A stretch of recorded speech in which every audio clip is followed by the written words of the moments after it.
अस्सलाम वालेकुम स्टूडेंट्स, कैसे हैं आप सब। आई होप आप सब खैरियत से होंगे।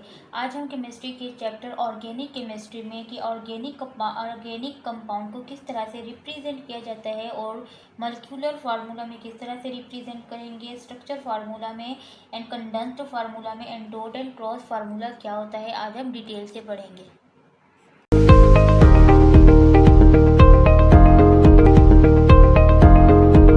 अच्छा, आज का जो हमारा टॉपिक है वो है रिप्रेजेंटेशन ऑफ ऑर्गेनिक कंपाउंड कि ऑर्गेनिक कंपाउंड को किस तरह से रिप्रेजेंट किया जाता है। फर्स्ट ऑफ ऑल हम दोबारा से ऑर्गेनिक कंपाउंड के बारे में पहले पढ़ते हैं। देखिए, हमने कहा था कि वो तमाम कंपाउंड जो कि कार्बन एंड हाइड्रोजन ठीक है रखते हैं, जिनके पास कार्बन और हाइड्रोजन होता है या डेरिवेटिव्स होते हैं इनके, ठीक है, कार्बन एंड हाइड्रोजन होता है या इनके डेरिवेटिव्स होते हैं, उसे हम क्या कहते हैं, ऑर्गेनिक कंपाउंड। ठीक है, यहाँ पे लिखा है कि कार्बन ऑक्साइड कौन कौन से, कार्बन मोनोऑक्साइड है, कार्बन डाइऑक्साइड है, ठीक है, कार्बोनेट्स हैं, बाइकार्बोनेट्स हैं और कार्बाइड्स हैं और कार्बन कंपाउंड्स हैं। ठीक है, ये क्या कह रहे हैं, ये जो कंपाउंड होते हैं ना, ये ऑर्गेनिक कंपाउंड में नहीं आते, लेकिन है तो इनके पास भी कार्बन, क्योंकि हमने तो यहाँ पे पहले ही बता दिया है कि जो ऑर्गेनिक कंपाउंड होते हैं उसमें जो कार्बन है वो क्या है, इसेंशियल एलिमेंट्स है। लेकिन यहाँ पे क्या कह रहे हैं कि जो कार्बन के ऑक्साइड होते हैं, जैसा कि कार्बन डाइऑक्साइड है, कार्बन मोनोऑक्साइड है और कार्बाइड्स हैं, बाइकार्बाइड्स हैं, ठीक है, ये तमाम जो कंपाउंड होते हैं ये ऑर्गेनिक कंपाउंड में नहीं आते। क्यों नहीं आते? बिकॉज जो इनकी करेक्टर हैं, जो इन सब के करेक्टर हैं वो ऑर्गेनिक कंपाउंड से बिल्कुल डिफरेंट है। ठीक है, करेक्टर डिफरेंट होने की वजह से इन सारे कंपाउंड्स को ऑर्गेनिक कंपाउंड में नहीं रखा गया। ठीक है, और हमारे पास क्या कह रहे हैं कि जो ऑर्गेनिक कंपाउंड है उसे 3 टाइप से रिप्रेजेंट किया जाता है। एक उसका मॉलिक्यूलर फार्मूला होता है, सेकंड उसका स्ट्रक्चरल फार्मूला होता है, थर्ड उसका कंडेंस्ड फार्मूला होता है and fourth and last dot and cross formula होता है। फर्स्ट हम पढ़ेंगे कि मॉलिक्यूलर फार्मूला क्या होता है हमारे पास। अच्छा, फर्स्ट है हमारे पास मॉलिक्यूलर फार्मूला। मॉलिक्यूलर फार्मूला क्या होता है? देखिए, मॉलिक्यूलर फार्मूला के बारे में हमने पहले भी पढ़ा था कि मॉलिक्यूलर फार्मूला वो फार्मूला होता है जिसमें किसी एक्चुअल नंबर को शो किया जाता है। जो भी एक्चुअल नंबर हो, जितने भी उस कंपाउंड में एटम्स लगे हुए हैं, कितनी तादाद में लगे हुए हैं, पूरा प्रॉपर उस तरह से जाहिर करने को हम क्या कहते हैं, मॉलिक्यूलर फार्मूला। ठीक है, एक्चुअल नंबर को जाहिर करने को हम क्या कहते हैं, मॉलिक्यूलर फार्मूला। देखिए, अगर हमारे पास CH4 है, मीथेन, ठीक है, तो इसमें क्या है, ये बताता है मॉलिक्यूलर फार्मूला, हमें ये बताता है कि इस वाले कंपाउंड में हमारे पास एक कार्बन है, ठीक है, और एक कार्बन के साथ कितने हाइड्रोजन लगे हैं, 4 हाइड्रोजन लगे हुए हैं। ठीक है, उसके बाद दूसरी एग्जांपल यहाँ पे बताइए आपको ब्यूटेन की। ठीक है, ब्यूटेन में ये यहाँ पर बताया है कि ब्यूटेन का अगर फार्मूला है C4H10, इससे हमें पता चल रहा है कि इसमें 4 हमारे पास कार्बन हैं और हमारे पास 10 हाइड्रोजन हैं। ठीक है, और कौन से, मतलब ये कि इसमें 4 कार्बन और 10 हाइड्रोजन लगे हुए हैं। ठीक है, मॉलिक्यूलर फार्मूला हमें जो है एक्चुअल नंबर बताता है कि कौन कौन से आपके पास एटम्स हैं और कितनी तादाद में मौजूद हैं एक कंपाउंड में। ठीक है, ये है मॉलिक्यूलर फार्मूला। उसके बाद बारी आती है स्ट्रक्चरल फार्मूला। देखिए, स्ट्रक्चरल फार्मूला हमें एटम्स की अरेंजमेंट बताता है कि मतलब कौन सा कार्बन के साथ कौन सा जो है एटम्स अटैच है, ठीक है, और वो किस तरह से अटैच हैं। स्ट्रक्चरल फार्मूले से हमें पता चलता है कि आपके पास कौन कौन से एटम्स अटैच हैं और वो किस तरह से अटैच हैं। ठीक है, मॉलिक्यूलर फार्मूला किसी भी कंपाउंड का सेम हो सकता है बट उसका स्ट्रक्चरल फार्मूला डिफरेंट होता है। ठीक है, जैसे यहाँ पे हम एक एग्जांपल में मैं आपको बताती हूँ कि हमारे पास ग्लूकोज और फ्रक्टोज, ठीक है, मॉलिक्यूलर फार्मूला सेम होता है, C6H12O6। ठीक है, ग्लूकोज का भी यही फार्मूला है एंड फ्रक्टोज का भी यही फार्मूला है, लेकिन दोनों का स्ट्रक्चरल फार्मूला डिफरेंट है। ठीक है, मॉलिक्यूलर फार्मूला तो सेम हो सकता है बट स्ट्रक्चरल फार्मूला क्या होता है, डिफरेंट होता है। देखिए, यहाँ भी जैसे आपको बताया है कि इन्होंने एग्जांपल आपको लेकर दी है ब्यूटेन की। ब्यूटेन का हमें पता है कि ब्यूटेन में 4 कार्बन होते हैं, तो हमने 4 कार्बन की चेन बनाई, 1 2 3 4। ठीक है, ये आपके पास देखें, जो स्टार्ट वाली कार्बन होती है ना उसे टर्मिनल कार्बन कहते हैं और लास्ट वाली कार्बन को भी क्या कहते हैं, टर्मिनल कार्बन। से लास्ट में और फर्स्ट वाली कार्बन को हम कहते हैं टर्मिनल कार्बन, और जो इनके दरमियान में होती है ना उसे हम कहते हैं सेंट्रल कार्बन। ठीक है। और ये बात हमेशा याद रखिएगा कि जो टर्मिनल कार्बन होती हैं इनके साथ हमेशा 3 आपके पास हाइड्रोजन अटैच होते हैं। ठीक है, इनकी 3 हाइड्रोजन अटैच होते हैं और बाकी के साथ क्या होते हैं, 1 हाइड्रोजन यानी कि 2 हाइड्रोजन अटैच होते हैं। ठीक है, यह भी देखिए हमारे पास ब्यूटेन है, 4 हमने कार्बन बना लिए हैं। उसके बाद वैलेंसी हमें पता है कि कार्बन के आउटर मोस्ट शेल में 4 इलेक्ट्रॉन्स होते हैं, तो हमने 4 और बाकी इसके साथ एक एक इसकी ऑक्टेट को कंप्लीट करने के लिए एक एक इलेक्ट्रॉन हाइड्रोजन ने शेयर किया हुआ है। ठीक है, यहाँ पे हाइड्रोजन शेयर किया हुआ है। इसकी वैलेंसी देखिए 1 2 3 4। ठीक है, और ये यहाँ पे इसका एक एक इनका खुद का हाइड्रोजन है कार्बन का, तो इसकी वैलेंसी यहाँ से कंप्लीट हो गई। और अगर हम इस कार्बन को देखते हैं तो 1 2 3 4, तो इसकी भी कंप्लीट हो गई ऑक्टेट। ठीक है, इस तरह से ये हमारे पास कंप्लीट हो गया। देखिए ये एन ब्यूटेन है, सिंपल अगर आपके पास चेन है तो वो मतलब एन ब्यूटेन है। ठीक है, नॉर्मल ब्यूटेन है। उसके बाद इन्होंने दूसरे में आपको आइसो ब्यूटेन दिखाया है। आइसो ब्यूटेन में इन्होंने क्या किया हुआ है, देखिए 3 कार्बन को एक चेन में लिखा है, और जो सेकंड वाली जो फोर्थ वाली कार्बन है उन्होंने आपको थर्ड वाली कार्बन सेकंड वाली कार्बन पे शिफ्ट किया है। ठीक है, चेन बनाई है, आइसो बना दिया है। देखें, अगर हम देखें तो यहाँ पे ये टर्मिनल कार्बन है हमारे पास। ठीक है, और यहाँ पे ये सेंट्रल कार्बन है। सेंट्रल कार्बन के साथ इन्होंने एक और कार्बन अटैच करके आइसोब्यूटेन बनाया है। देखिए दोनों का स्ट्रक्चरल फार्मूला क्या है, डिफरेंट है। इसका भी डिफरेंट है और इसका भी डिफरेंट है, लेकिन अगर हम मॉलिक्यूलर फार्मूला को कंपेयर करें तो मॉलिक्यूलर फार्मूला इनका सेम है, C4H10। इसका भी C4H10 है। ठीक है, और इसका भी जो है हमारे पास C4 और H10 है। बेशक आप काउंट करके देख लें कि 1 2 3 4। ठीक है, C4 हो गए, और हम देखते हैं कि हाइड्रोजन हमारे पास 10 है, 1 2 3 4 5 6 7 8 9 10। ठीक है, इसमें भी हाइड्रोजन 10 कंप्लीट हो गए। इसी तरह अगर हम इसमें देखें तो C हमारे पास C4 हो गए, 1 2 3 4 5 6 7 8 9 10, तो हमारे पास ये हाइड्रोजन भी क्या हुए, 10 हो गए। ठीक है, ये था हमारे पास स्ट्रक्चरल फार्मूला। एंड देन हमें क्या पढ़ना है, कंडेंस्ड फार्मूला। अच्छा, कंडेंस्ड फार्मूला हमें बताता है कि आपके साथ कार्बन के साथ कौन सा ग्रुप ऑफ एटम लगा हुआ है। ठीक है, कार्बन के साथ कौन सा ग्रुप ऑफ एटम लगा हुआ है, कंडेंस्ड फार्मूला हमें बताता है। यहाँ पे आप देखें कि ये कार्बन है, इसके साथ कौन सा ग्रुप लगा हुआ है, हाइड्रोजन का ग्रुप लगा हुआ है। ठीक है, एक कार्बन के साथ 3 हाइड्रोजन का ग्रुप लगा हुआ है, वो हमने लिखा कि एक कार्बन है उसके साथ 3 हाइड्रोजन का ग्रुप लगा हुआ है। उसके बाद हम सेकंड कार्बन को देखते हैं, सेकंड कार्बन के साथ भी हाइड्रोजन का ग्रुप लगा हुआ है, लेकिन इसके साथ 2 हाइड्रोजन लगे हैं, तो वो हमने 2 हाइड्रोजन लिखा है। उसी तरह अगर हम थर्ड कार्बन को देखते हैं तो थर्ड कार्बन है उसके साथ 2 हाइड्रोजन लगे हुए हैं। ठीक है, 2 हाइड्रोजन का ग्रुप लगा हुआ है। मतलब ये कि कंडेंस्ड फार्मूला हमें बताता है कि कार्बन के साथ कौन सा ग्रुप ऑफ एटम्स लगा हुआ है। ठीक है, कंडेंस्ड फार्मूला से हमें ये पता चलता है। उसके बाद देखें डॉट एंड क्रॉस फार्मूला। इसको हम डॉट एंड क्रॉस फार्मूला भी कहते हैं, एंड इलेक्ट्रॉनिक फार्मूला भी कहते हैं। नाम से ही पता चल रहा है कि अगर ये इलेक्ट्रॉनिक फार्मूला है, इट्स मीन्स इसमें क्या होंगे, इलेक्ट्रॉन्स के बारे में इंफॉर्मेशन होगी। ठीक है, वो फार्मूला जिसमें इलेक्ट्रॉन शेयरिंग की इंफॉर्मेशन प्रोवाइड होती है उसे क्या कहते हैं हम, डॉट एंड क्रॉस फार्मूला। यहाँ पे देखिए, यहाँ पे इन्होंने प्रोपेन लिया है। प्रोपेन का हमें पता है कि प्रोपेन में 3 कार्बन्स होते हैं, हमने 3 कार्बन्स लगा दिए। और कार्बन के आउटर मोस्ट शेल में कितने इलेक्ट्रॉन्स होते हैं, 4 इलेक्ट्रॉन्स होते हैं, वो भी हमने यहाँ पे डॉट से, ब्लैक डॉट से शो किए हैं।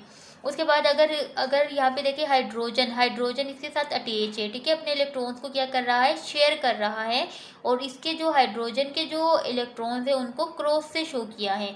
अब ये आपस में अपने इलेक्ट्रॉन्स को शेयर कर रहे हैं। हमें यहाँ पे पता चल रहा है, इससे साफ पता चल रहा है कि ये वाला जो इलेक्ट्रॉन्स है हाइड्रोजन का है, और डॉट वाले इलेक्ट्रॉन्स है ये कार्बन के इलेक्ट्रॉन्स है। ठीक है, जिससे डॉट एंड क्रॉस फार्मूला से हमें इलेक्ट्रॉन्स की शेयरिंग की इंफॉर्मेशन मिलती है। ठीक है, ये था हमारे पास डॉट एंड क्रॉस फार्मूला। ये थे हमें कि ऑर्गेनिक कंपाउंड को 4 टाइप से रिप्रेजेंट किया जाता है। First is molecular formula, second is structural formula, third is condensed formula, and fourth is dot and cross formula. ठीक है, ये ऑर्गेनिक कंपाउंड को रिप्रेजेंट करने के फार्मूले हैं। अब थोड़ा सा हम यहाँ पे एक टेबल दिया है, उस टेबल को भी पढ़ेंगे कि ऑर्गेनिक कंपाउंड है हमारे पास कौन कौन से ऑर्गेनिक कंपाउंड होते हैं, उनको उनके किस तरह से मॉलिक्यूलर फार्मूलाज होते हैं, स्ट्रक्चर फार्मूला कौन सा होता है, एंड कंडेंस्ड फार्मूला कौन सा होता है। अच्छा, फर्स्ट वाला देखें, फर्स्ट वाला मीथेन। ठीक है, मीथेन के यहाँ पे लिखा है CH4। यहाँ पे मॉलिक्यूलर फार्मूला से हमें पता चला कि मीथेन में एक कार्बन है और उसके साथ 4 हाइड्रोजन लगे हुए हैं। और स्ट्रक्चर फार्मूला यहाँ पे इन्होंने बना दिया है, एक कार्बन है और 4 हाइड्रोजन को स्ट्रक्चर के जरिए शो किया है। और अगर हम इसे कंडेंस्ड फॉर्म में लिखें तो कंडेंस्ड फॉर्म में भी CH4 ही लिखा जाएगा। उसके बाद हम इथेन की बात करते हैं। इथेन में देखें C2H6। ठीक है, इसका मतलब है कि इसमें 2 कार्बन हैं और इसके साथ 6 हाइड्रोजन लगे हुए हैं। और अगर इसे हम स्ट्रक्चर फार्मूला में शो करें तो वो इस तरह से शो करेंगे। और अगर हम इसका कंडेंस्ड फार्मूला लगाएं तो हम इसका देखें H3C, हम इसे CH3 भी लिख सकते हैं। देखिए ये C, ये आपके पास C है, उसके साथ कितने H लगे हुए हैं, 3 H लगे हुए हैं।